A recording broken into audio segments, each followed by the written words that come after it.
अस्सलाम वालेकुम नाज़रीन, आप देख रहे हैं प्रोग्राम गोया और मैं हूं अरसलान खालिद। आज के प्रोग्राम में कुछ दो तीन आम चीज़ें हैं जिन पर हम बात करेंगे। सबसे पहले इस वक्त एक जो स्टेटमेंट है जस्टिस वजीउद्दीन अहमद साहब का, जिसमें वो बड़ा संगीन इल्ज़ाम इमरान खान साहब पर लगा रहे हैं, और ये बातें पहले भी होती रही हैं, लेकिन उन्हीं के बड़े करीबी रहे हुए साथी उनसे अलहदा होकर आज जब ये बात कर रहे हैं तो बहुत सारे सवालात इस सारे मामले पर ज़रूर उठते हैं। उनका ये कहना है कि जहांगीर तरीन साहब जैसे लोग जो हैं वो 30 लाख रुपए माहाना सिर्फ़ और सिर्फ बनी गाला को चलाने के लिए दिया करते थे।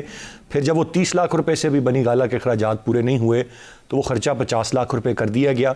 और फिर उसके साथ साथ उनका ये कहना कि इमरान खान साहब, जो कि अपने आप को एक सादिक और अमीन और दयानतदार आदमी कहते हैं, वो शख्स कैसे दयानतदार हो सकता है जिसके जूतों के तस्मे भी उसके अपने पैसों के ना हों। उनका ये भी कहना है कि पार्टी इंतखाबात में धांधली के हवाले से उन्होंने परवेज़ खटक साहब को और जहांगीर तरीन साहब को पार्टी से फारिग करने की सिफारिश की जब वो इमरान खान साहब के साथ थे, लेकिन इमरान खान साहब ने उन्हें ही पार्टी से निकाल दिया। अब ये बयानात जस्टिस रिटायर्ड वजीउद्दीन अहमद साहब दे रहे हैं, जिनके किरदार के बारे में सारे लोग मुतरफ़ रहे हैं। फिर वो ख़ुद इमरान खान साहब के बहुत करीब थे, और ये कोई पहला मौका नहीं है कि वो ये बातें कर रहे हैं। वो इससे पहले भी तमाम तर चीज़ें बयान कर चुके हैं जब उन्होंने पार्टी से अलहदा हुए, अपने रास्ते जुदा किए, कि किस तरह से धांधली हुई, धांधली पर इमरान खान साहब खामोश रहे, दीगर मामलात क्या हैं। लेकिन अब एक तवील अरसे के बाद जब वो मंजर आम से गायब थे, ऐसे में उनका ये एक ऑडियो स्टेटमेंट जो इस वक्त सब जगह पर चल रहा है, ये बहुत सारे सवालात खड़े करता है। फिर अपोजिशन जो कि ख़ुद ये सवाल पूछती है कि बताया जाए कि क्या खान साहब सबसे ज़रिया आमदन तो पूछते हैं, लेकिन खान साहब का ज़रिया आमदन अब क्या है? ना वो अब कमेंट्री कर रहे थे बहुत अरसे से, ना कोई वो और काम कर रहे हैं। तो इतना बड़ा जो एक महल है बनी गाला का, एक इतनी बड़ी अराज़ी है, यकीनन उस पर नौकर चाकर मुलाजिम, ये तमाम तर चीज़ें ये किस तरह से पूरे होते हैं? फिर अपोजिशन ये भी सवाल करती है कि जो वज़ीर आज़म पाकिस्तान की तनख्वाह है, वो भी तनख्वाह वो ले रहे हैं, उस तनख्वाह से भी बनी गाला के अखराजात नहीं चल सकते। तो फिर ये मामलात किस तरह से चल रहे हैं, कहाँ से ये पैसे आ रहे हैं, इसका जवाब कभी नहीं दिया गया। फिर बनी गाला जो कि एक इलीगल प्रॉपर्टी थी, वो किस तरह से सारा मामला लीगल हो गया, इस पर भी एतराज़ात रहते हैं। मैं चाहूँगा आज के प्रोग्राम में हम इस पर बात करें। जो फवाद चौधरी साहब ने जो रिस्पॉन्ड किया है, उन्होंने एक कदावर शख्सियत है, जस्टिस साहब उनको मस्खरा करार दे दिया है। That's all he could say.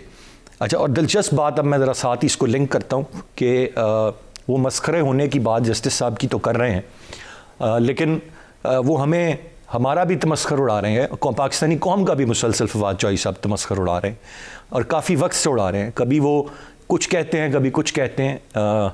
ये शुरू हुए थे कि पेट्रोल कितना तेल जलता है हेलीकॉप्टर में और उसका ख़र्चा कहाँ है, जब ये इक़्तिदार में आए थे तब से ये शुरू हुए थे, और आज ये बता रहे हैं कि पाकिस्तान दुनिया का सस्ता तरीन मुल्क है, और अगर यहाँ पर कोई चीज़ महंगी है तो वो सिर्फ चाय महंगी है, बाकी यहाँ पर कुछ महंगा नहीं है। इस तरह से इस कौम का तमस्खर उड़ाते हैं इस महंगाई में, जब उनके लिए 2 वक्त की रोटी खाना भी मुश्किल हुआ है। शरह सूद आज 1% उसमें इजाफा हो गया, और मिनी बजट तैयार मौजूद है जिसने एक और तूफ़ान महंगाई का बर्पा करना है। शरह सूद से भी बहुत सारी चीज़ों पर बड़ा फ़र्क पड़ेगा, स्टॉक एक्सचेंज पर बहुत फ़र्क पड़ेगा, दीगर मामलात पर फ़र्क पड़ेगा।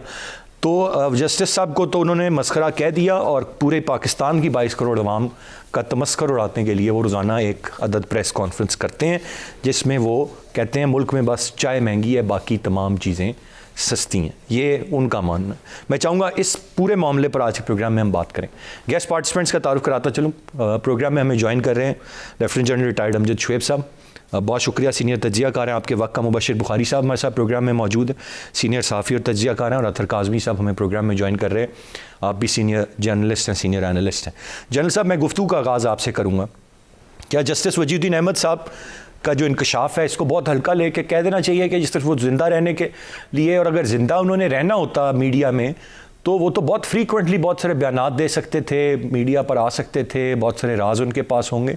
तो बड़े तवील अरसे के बाद उन्होंने दिया, और उन्होंने अब मीडिया पे ज़िंदा होकर भी आगे क्या अचीव करना है, जब वो एक बड़ी आराम से सुकून से अपनी एक रिटायर्ड लाइफ गुजार रहे हैं, और उम्र के उस हिस्से में जहाँ उन्हें मीडिया की प्रेजेंस का कोई, मेरा नहीं ख्याल, ज़्यादा शौक होना चाहिए।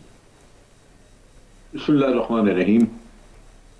देखिए, उनकी शोहरत अपनी ज़ाती तौर पे तो बहुत अच्छी है, और हमेशा से ही उनके बारे में अच्छा ही सुनते रहे हैं, लेकिन वो सियासत में आ गए पहले इमरान खान के साथ, फिर वो वहां से हटे, तो गालिबन उनके मुतालबात उस वक्त दुरुस्त लगते थे कि पार्टी इलेक्शंस में जो गड़बड़ धांधली वगैरह हुई उससे वो चाहते थे कि जो तहकीक उन्होंने की थी, तो कुछ लोगों के खिलाफ वो एक्शन करना चाहते थे, लेकिन वो नहीं हुआ, पार्टी से निकल गए। अब ये है कि ये मजीद गंदगी, सियासत की मजीद गंदगी में वो उन्होंने पांव रख लिया है। तो जब आप गलाजत में पैर रखेंगे तो फिर लाजमन आपके ऊपर भी कीचड़ और गंद आएगा। हो सकता है वो सच कहते हों, लेकिन ये भी हो सकता है कि कल वो साबित न कर सकें कि 30 लाख वहां जाता था या नहीं जाता था। हो सकता है कि इसमें मुबालगा राई हो, क्योंकि जब आप इस तरह की बातें करते हैं, ये सियासी बयानात तो हो सकते हैं, लेकिन एक जिम्मेदार आदमी और एक बाइज्जत आदमी के लिए ये मसला भी बन सकते हैं। तो फवाद चौधरी तो डेफिनेटली उसने मसखरा कहा, उसने यही कुछ कहना था, आपको उसके बयानात का पता ही है। लेकिन मसखरा बनने के लिए अगर कोई तैयार हो तो फिर ही उसको इस तरह के खेल में पांव डालना चाहिए, वरना उसको बरे रहना चाहिए। तो मेरा ख्याल है कि मैं कम से कम मुझे इस चीज का उनकी शोहरत और उनका स्टेचर देखते हुए मुझे अफसोस हुआ कि उनको इस तरह की एलिगेशंस के चक्कर में नहीं पड़ना चाहिए। वो तो जज रहे हैं, उनको खास तौर पे पता है कि कल को किसी ने चैलेंज किया तो इसके शवाहिद वगैरह देने होंगे। अगर वो ना दे सकें तो बात और है, ना दे सकें तो तब भी। और अगर उनके ऊपर कीचड़ उछाला गया तो क्या वो अपनी इज्जत संभाल सकेंगे? तो मेरा ख्याल है ये उन्होंने कोई अच्छा खेल नहीं खेला, अच्छी बात नहीं की, उनको इस किस्से से दूर रहना चाहिए। जल साहब, क्या ये वैसे तो चले, ये तो बात उनकी हो गई ना, लेकिन क्या ये सवाल नहीं होना चाहिए कि किस तरह से बनी गाला के खराजात पूरे होते हैं, किस तरह से बनी गाला हर महीने चल रहा है, इतने मुलाजिम, ये तमाम तर चीज़ें। और जब इमरान खान साहब वज़ीर आज़म नहीं थे तो तब तो ये तनख्वाह भी नहीं थी, और क्या ज़राए आमदन थे, किस तरह से चल, ये भी तो चीज़ें अब जब सबसे पूछते हैं तो इस वक्त हुक्मरान वक्त के वो हैं, गो के अदालत से भी वो क्लीन चिट लेके निकले हैं अपने सादिक और अमीन होने की। लेकिन सवालात अगर अपोजिशन उनसे करती है या जो लोग कोई तहफ़ुज़ात रखते हैं वो करते हैं, तो उनको भी क्लियर करनी चाहिए चीज़ें। देखिए, बात यह है कि बिल्कुल ऑपोजिशन को चाहिए कि सवालात करे, और सवालात होने भी चाहिए, लेकिन ये कहना कि अखराजात पे सवाल, देखें मिसाल के तौर पे कोई शख्स उनको, मैं दे दूं उनको 5 लाख रुपया महीने का, तो ये मेरा अमल है, उसका क्या कसूर है उस आदमी का जिसको मैं दे रहा हूं? नहीं जनरल साहब, आपकी बात बिल्कुल बजाय, लेकिन थोड़ी सी चीज़ें हैं जो सवालात पैदा करती हैं।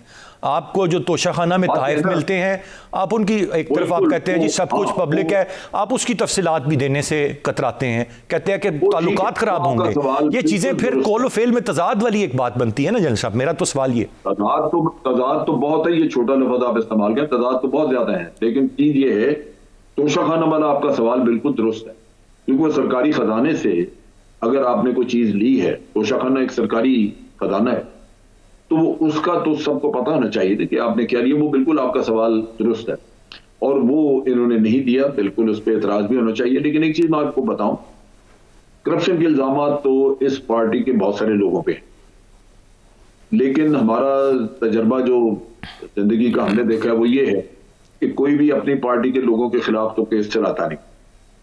लेकिन एक चीज बेहतर हुई, वो ये कि कम से कम करप्शन का नाम लिया जाने लगा, और अगर पीटीआई ने दूसरों के केस खोले हैं तो कल जब वो हुकूमत में है तो उनको चाहिए कि इनका इससे ज्यादा कड़ा एहतसाब करें, क्योंकि एक अगर रवायत चल निकलती है, एक रीत बन जाती है, तो उसमें आपको कुछ रोशनी की किरण नजर आती है कि चलें, अगर खुद नहीं किसी ने अपना एहतसाब किया तो कोई और आके कर दे।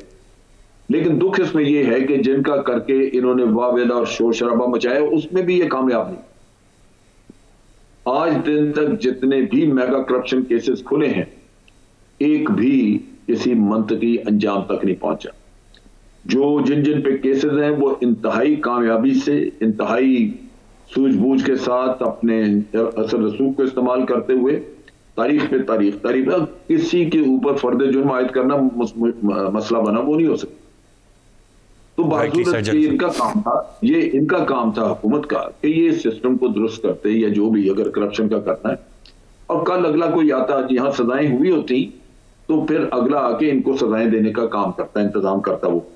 तो मैं समझता कि चलिए ये इतना शफाफ किस्म का इंतजाम नहीं हुआ जहां क्रॉस द बोर्ड सबकी अकाउंटेबिलिटी होती, लेकिन चलिए बारी बारी कर दें, कुछ तो मुल्क में हालात बेहतर हों, लेकिन वो नहीं हुआ, बदकिस्मती से ये भी फेल हो गए।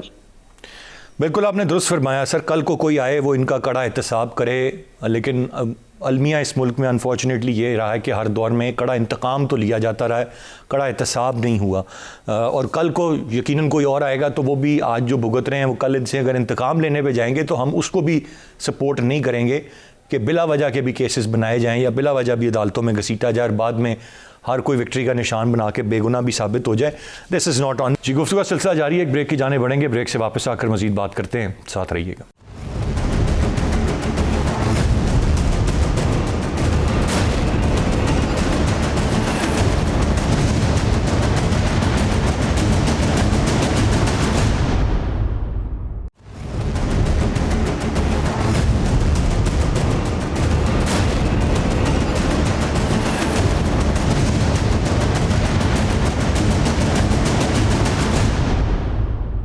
Welcome back. मैं बुखारी साहब की जानिब बढ़ूँगा। मुबशिर भाई, आप कैसे देखते हैं ये जो इस वक्त जस्टिस साहब की जानिब से ये बात सामने आई है?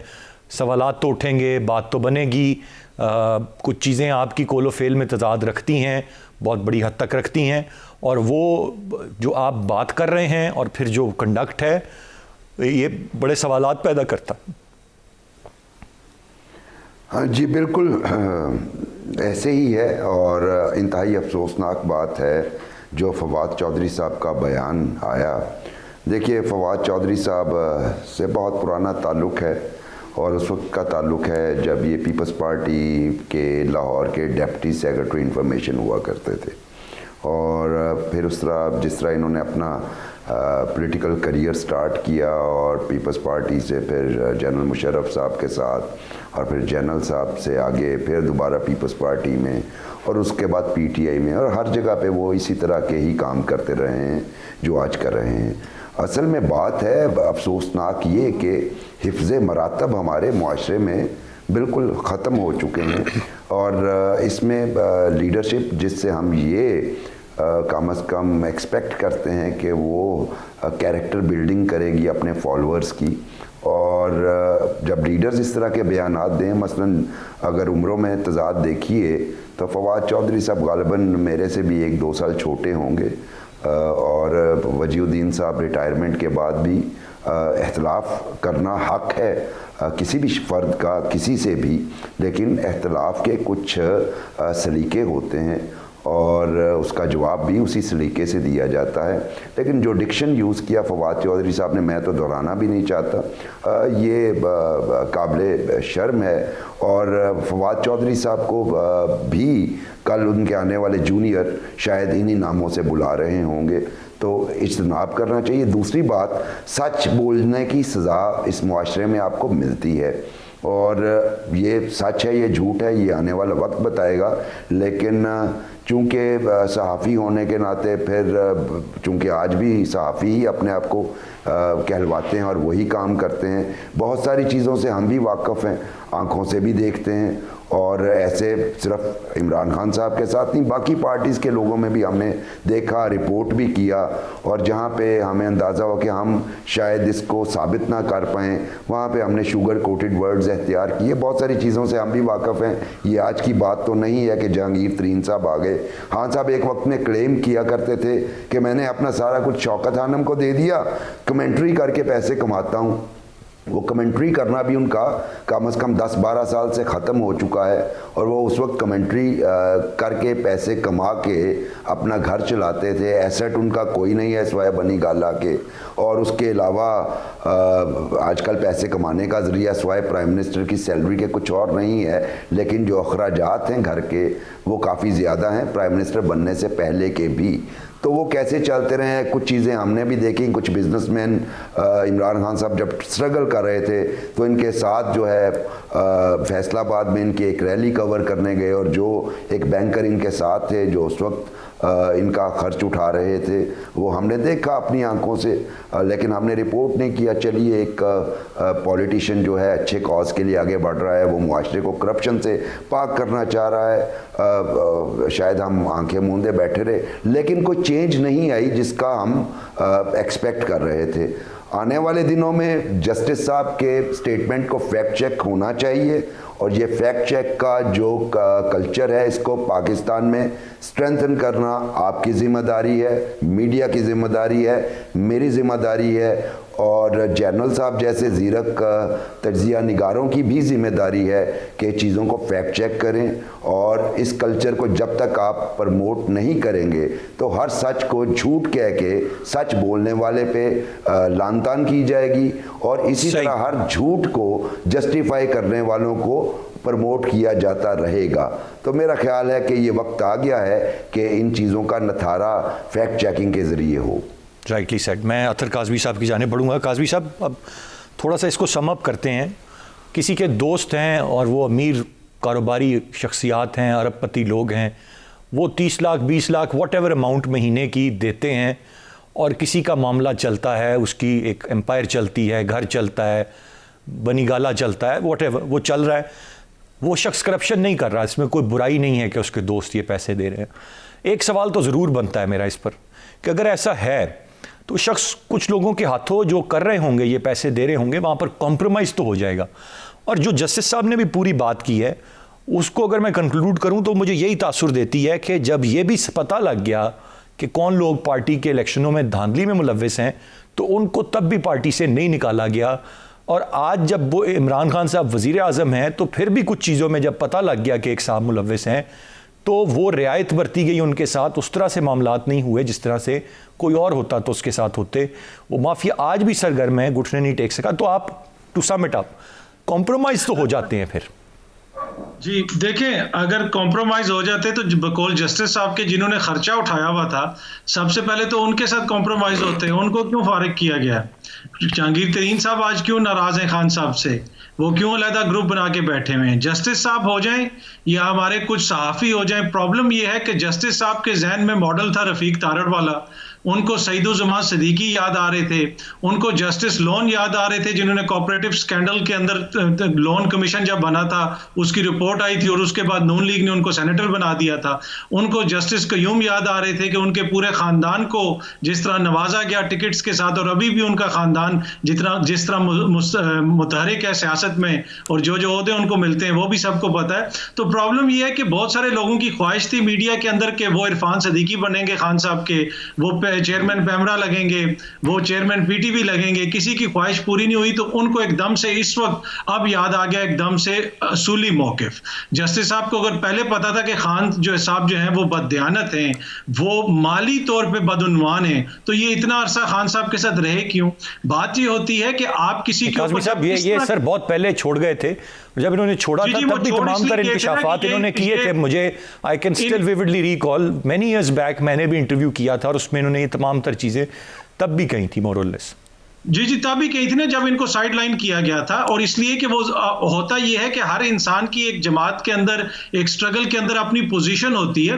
कुछ लोग होते हैं वो खुद इतना ऊंचे मर्तबे पे बैठ जाते हैं कि वो हर किसी को नीचे देखना शुरू हो जाते हैं, और जब उनको उनकी असल चीज प्लेस का पता चलता है तो फिर उनको पता चलता है कि वो किस मुकाम पे हैं। यही हालत हाशमी साहब की थी। वो अपने आप को जब बागी बागी का नारा लगा तो वो समझे कि शायद पूरा पाकिस्तान मेरे पीछे खड़ा हो गया। आज किधर हैं वो हाशमी साहब?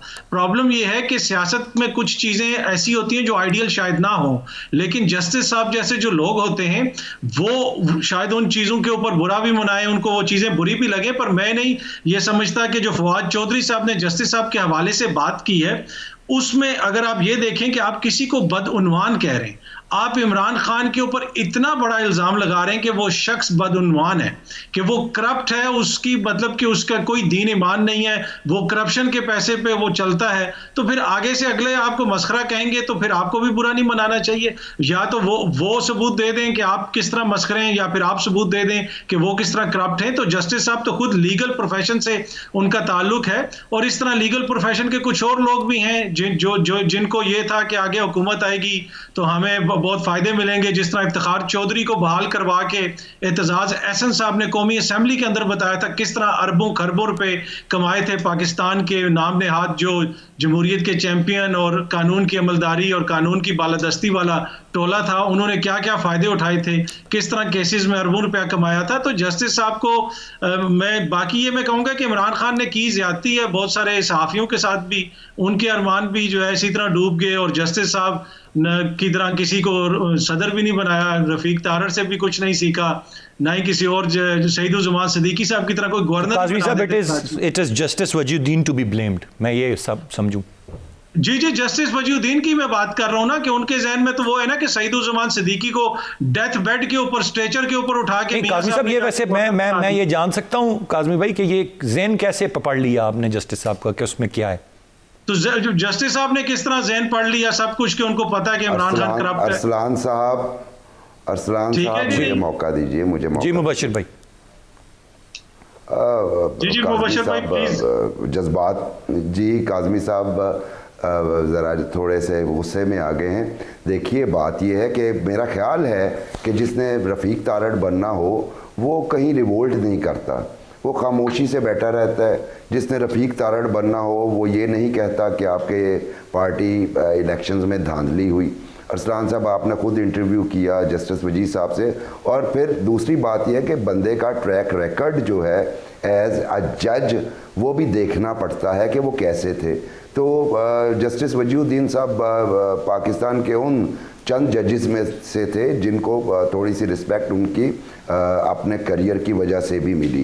तो काज़मी भाई जो हैं, अगर फवाद चौधरी साहब के अल्फाज को भी जस्टिफाई कर रहे हैं तो मैं उन्हें कहूँगा ज़रा नजर सानी कीजिए, इतना सख्त नहीं होते। देखिए उम्रों का गैप हमारे, हाँ हमारे, लेट मी फिनिश।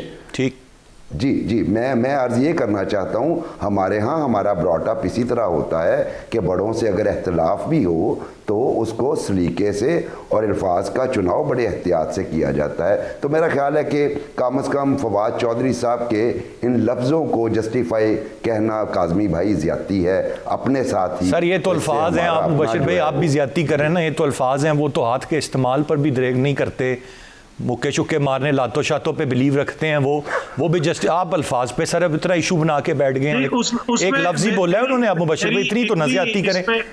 जी अरसलान भाई, मेरी इसमें सिर्फ इतनी हम्बल सी चीज़ है कि जब आप सियासत में किसी के ऊपर सियासी इल्जामात लगाते हैं तो फिर दोनों तरफ से आपके ऊपर इस तरह की चीजें आती हैं। Sir I got your point, आपने पहले भी ये बात कही कि आप किसी को बदगुमान कह रहे हैं तो वो भी आपको कुछ कहेगा, बी प्रिपेयर्ड, और ये बिल्कुल आपका पॉइंट ऑफ व्यू अपनी जगह पर एक जगह पर वजन रखता है। मैंने आपने पहले भी ये कहा, मैं इसीलिए उस पर नहीं कुछ बोला कि अप्रोच है डेफिनेटली जो आप बात कह रहे हैं, ये भी एक देखने का जाविया है, और जो मुबशिर भाई ने बात की वो भी एक देखने का जाविया, वो डिफरेंट हो सकता है। ब्रेक की जाने पर बढ़ेंगे, ब्रेक से वापस आकर मजीद बात करते हैं, साथ रहिएगा।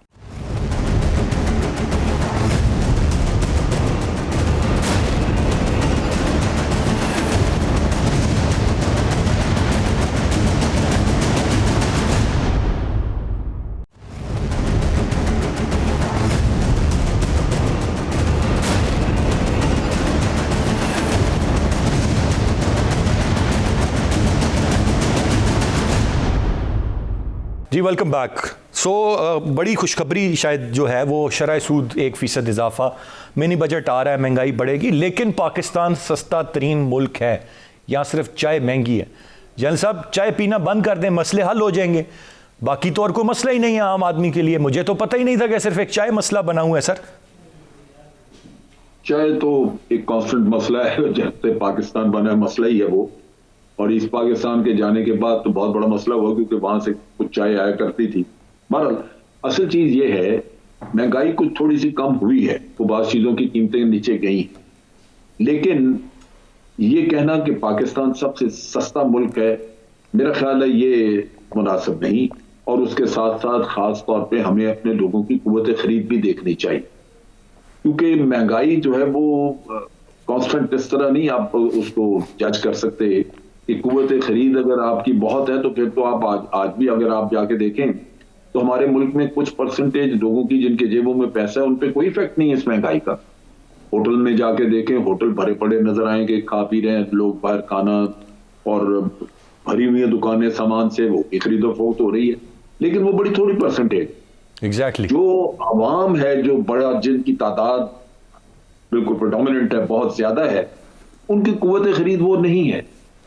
नतीजा ये है कि महंगाई रेलेवेंट एक टर्म है, यानी आप अगर उसको किसी भी पैमाने से जज कर दें तो फिर आपको उसी पैमाने से लोगों की आमदन भी जज करनी चाहिए कि क्या वो आज जिंदगी उसी तरह गुजार रहे हैं जो आज से साल पहले गुजार रहे थे। इसी आमदन में अगर वो साल पहले कुछ अच्छे दिन देख रहा था तो आपको नहीं देख रहा। तो ये एक इशू है जो कि मेरा ख्याल है हम कंफ्यूज करते हैं, ये कंफ्यूज नहीं तो इंटेंशनली हम लोगों को बेवकूफ बनाने की कोशिश करते हैं, वो दुरुस्त नहीं है।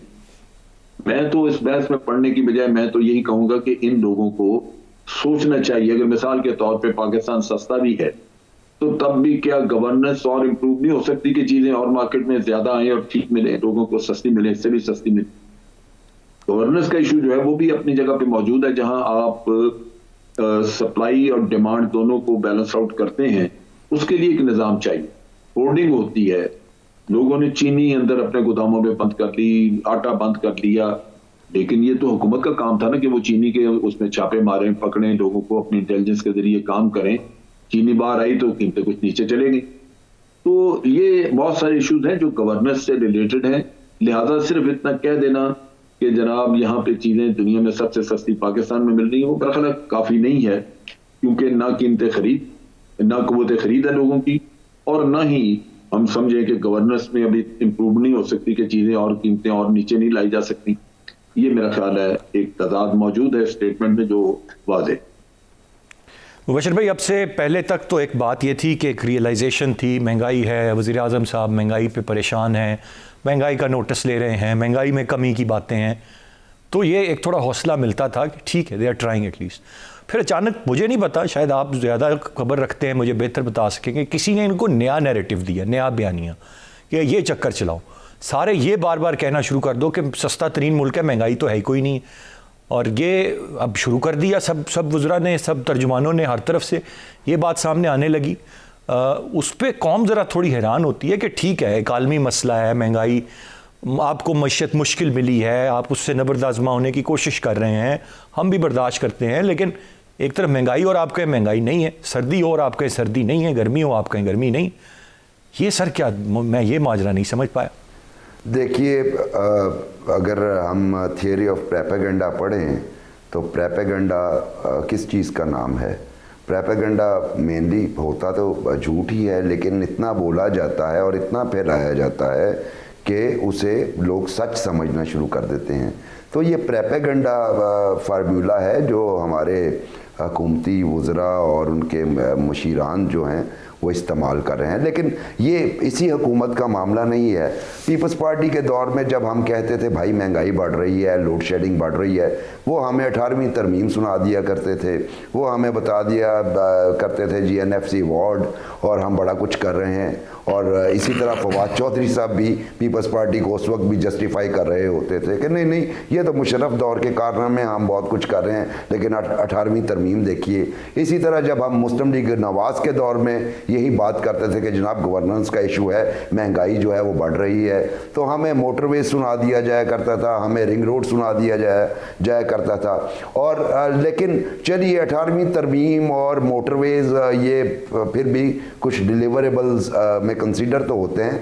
मौजूदा हुकूमत का मसला ये है कि ये हमें सिर्फ वादा फर्दा पे टाल रहे हैं कि कर रहे हैं, और जब प्राइम मिनिस्टर की नोटिस का बात आती है तो उसके बाद फौरी तौर पे महंगाई मज़ीद बढ़ जाती है। तो अब तो अवाम लिटरली ये एक मीम्स इस पे बन गई हैं, और इस पे अवाम तो अब कहते हैं खुदा करे कि प्राइम मिनिस्टर किसी भी बात का नोटिस ना लें, क्योंकि वहाँ पे सूरत हाल इस तरह हो जाती है। जनरल साहब ने फरमाया कुछ अशिया की चीज़ें कीमतें कम हुई हैं, यकीनन हुई होंगी, लेकिन उसके साथ साथ बेतहाशा अशिया की कीमतें बेतहाशा ज़्यादा हुई हैं, और जो क़ुव्वत ख़रीद है उसकी भी जनरल साहब ने फरमा दिया कि वहीं की वहीं है, बल्कि बहुत सारे लोगों का तो रोज़गार ही ख़त्म हो गया, यानी क़ुव्वत ख़रीद ही ख़त्म हो गई। तो ऐसी सूरत हाल में महंगाई थोड़ी बढ़े या ज़्यादा बढ़े, वो फील उसका मैग्नीट्यूड उसी तरह होता है एक बेरोज़गार बंदे के लिए जितना को होना चाहिए। तो मेरा नहीं ख्याल कि इतना अरसा गुजरने के बावजूद भी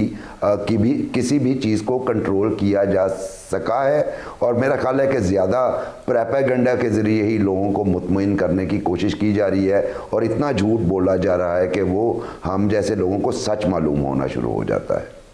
इतना झूठ बोला जा रहा है कि हम जैसे लोगों को सच मालूम हो रहा है। काज़मी साहब, आपकी क्या राय होगी? आप कैसे इस सारे मामले को देखते हैं? देखिए, जो हुकूमत ये कहती है ना कि आलमी सतह के ऊपर महंगाई है, इसी हफ्ते अमेरिका से भी रिपोर्ट आई कि 40 साल की बुलंद तरीन सतह के ऊपर महंगाई पहुंच चुकी है। बरतानिया के अंदर ये हालत है इस वक्त के 40 लाख घरों के अंदर जो कंपनियां गैस सप्लाई करती थी वो कंपनियां दिवालिया हो गई हैं। और ये वो सारे फैक्ट्स हैं जो लोग अभी गूगल करके ढूंढ सकते हैं। लेकिन यहाँ पे बात यह है कि बरतानिया के अंदर गुज़िश्ता बरस जो हुकूमत ने इमदादी रकूम दी थी लोगों को, जो बेनिफिट्स वगैरह देते हैं कोविड के बाद, उसमें 10 अरब डॉलर लोगों ने इजाफी क्लेम कर लिया। 10 अरब डॉलर। ये मैं इसलिए बता रहा हूं कि ताकि समझ आए कि हमारे मुल्क में और इधर फर्क क्या है। हम तो 2 अरब डॉलर लेने के लिए जो है वो कितने हमें पापड़ बेलने पड़ते हैं। हमारे मुल्क के अंदर अगर कोई बीमार हो जाए तो वो बेचारा पूरा खानदान जो है उसको समझ नहीं आती कि आज हम रोटी खाएं या बच्चे की दवाई लेके आए। तो हम बरतानिया के साथ और अमेरिका के साथ महंगाई का कंपैरिजन तो करते हैं, लेकिन अपनी ग्राउंड रियलिटीज को भूल जाते हैं। यहाँ पे बरतानिया में, यूरोप में, अमेरिका में सूरत हाल डिफरेंट है। यकीनन हालात मुश्किल होंगे, लेकिन हमारी जिस तरह आवाम पिस रही है उसको फिर ये आगे से आप कहना कि आप दुनिया के सबसे सस्ते मुल्क हैं। भाई, हम दुनिया के सबसे सस्ते भी हैं, पर दुनिया के सबसे भूखे लोग भी इस वक्त पाकिस्तान में हैं। पाकिस्तान में ऐसे लोग भी हैं कि जिनके बिल्कुल रोजगार इस वक्त खत्म हो चुका है, जिनके पास खाने के लिए कुछ नहीं है, रहने की जगह नहीं है। आप पनाहगाहों को देख लें, वहां पे कितने लोग ऐसे आके बार बार क़याम करते हैं, वो सफर नहीं कर रहे होते फिर भी वो उधर चले जाते हैं इसलिए कि उनके घर में खाना नहीं मिल रहा। बड़ी बड़ी जगहों पे लंगर लगे हुए हैं। जब ये कह रहे होते हैं कि सस्ता तरीन मुल्क है, मुझे जरा क्लैरिटी दीजिएगा, ये कि इस कॉन्टेक्स्ट में तो नहीं कह रहे होते कि आप पाउंड लेके आए सस्ता है, यूरो लेके आए बड़ा सस्ता है, डॉलर ले आए बहुत सस्ता है। रुपए कमाने वाले के लिए तो सस्ता नहीं है ये उस कॉन्टेक्स्ट में, तो क्योंकि फोकस तो इनका आजकल सारा का सारा ओवरसीज पे है, तो ये शायद उन्हीं को एड्रेस करते हैं कि आए यहाँ पे पाउंड कन्वर्ट कराएं, 200 रुपये से ऊपर का हो जाए, फिर सस्ता ही सस्ता है। 4 पाउंड में आप याशी करें यहाँ। वो जिस तरह हमारे जो स्टेट बैंक के गवर्नर हैं उन्होंने भी बड़ा गैर जिम्मेदाराना बयान दिया। प्रॉब्लम ये है कि इस हुकूमत के तर्जुमान इतने ज्यादा हैं कि वो कुछ समझ नहीं आता कि वो क्या बात कर रहे हैं, और वो हर चीज को इस तरह लेते हैं कि जैसे ये नून लीग के खिलाफ बयान दे रहे हैं। भाई, कुछ चीजें ऐसी होती हैं उसको आपने डिफरेंट तरीके से टैकल करना होता है। नए आजकल उन्होंने इकोनॉमी पे एक रखे हुए तर्जुमान, वो जिस प्रोग्राम में जाते हैं वो सहाफी से बात ही इस तरह शुरू करते हैं, भाई आप तो जाहिल हैं, आपको पता ही नहीं, मैं आपको बताता हूं। भाई, इस तरह अगर आपका एटीट्यूड अवाम के साथ भी यही होगा तो फिर आपने देखा कि कराची के अंदर जो एक साहब थे जिनको कराची की अवाम ने वोट दिया, वहां से फिर जब वो गए तो फिर पीटीआई के उस हल्के के अंदर क्या हालत हुई। तो इनको सोचना चाहिए कि अपने सियासी मुखालफिन के ऊपर जरूर चढ़ाई करें, पर खुदा के लिए अपनी जो तोपों का रुख जो है वो अवाम की तरफ ना किया करें। जो अवामी मसाइल हैं उसमें थोड़ी सी संजीदगी और जिम्मेदारी का मुजाहरा करें। ठीक है, तो सर ये ओवरकम, ये आप समझते हैं कि ये बहुत बड़ी चीज़ है जो गले पड़ेगी इलेक्शंस में भी और अवाम में भी, और इसी वजह से बहुत सफ़र भी कर रही है पीटीआई, क्योंकि अभी it's a matter of months, कुछ महीने पहले तक तो बड़ा शदीद एहसास था और पूरी कोशिश थी इस महंगाई को ओवरकम करने की, तो चले हम समझ भी रहे थे। अब ये बयानिया बिकेगा या वो बयानिया बिक रहा था? देखिए, पीटीआई की खुशकिस्मती और इंश्योरेंस पॉलिसी नून लीग और पीपल्स पार्टी और मौलाना फजल रहमान है। ये जितने मर्जी बुलंडर कर लें, जो इनकी वो दूसरी तरफ जो कारकर्दगी है ना, वो इनके लिए बहुत बड़ी इंश्योरेंस है। तो इतनी बड़ी जमातों का इत्तेहाद और इतनी ज्यादा बुरे हालात, महंगाई की ये सूरत हाल, और वो 1 लाख बंदा बाहर नहीं निकाल सकते, तो इससे आप अंदाजा लगा लें कि पीटीआई की इंश्योरेंस असल में वो लोग हैं। जब वो लोग सही मानों में अवाम की नुमाइंदगी करेंगे तो फिर आप देखेंगे कि इस हुकूमत के ऊपर कैसे प्रेशर पड़ता है।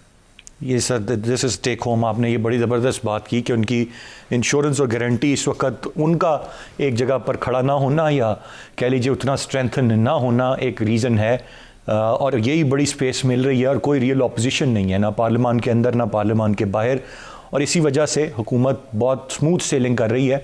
लेकिन अगर कोई टफ ऑपोजिशन मिले या आवाम की नुमाइंदगी मिले तो यकीनन इनके लिए मुश्किलात बढ़ेंगी। बट क्वेश्चन इज़ कि जब इतने साजगार हालात हैं कि आपको कोई अपोज नहीं उस तरह से कर रहा, फिर आपके डिलीवर ना करने का भी यकीनन कोई जवाज़ नहीं बनता। आप कोई और मामलात नहीं हैं, कोई धरने मुजाहरे नहीं हैं जिनके खिलाफ आप स्ट्रेटजीज़ बना के डील कर रहे हैं कि आपका फोकस वहाँ पे हो। Your focus should be on the issues, और वो इश्यूज़ फिर एड्रेस होने चाहिए। If that's not still being addressed तो फिर यकीनन ये एक बड़ा सवाल। तीनों मौजूद मेहमानों का शुक्रिया। आज के प्रोग्राम से इतने। अरसलान खालिद को इजाज़त दीजिए। अल्लाह ने के बाद।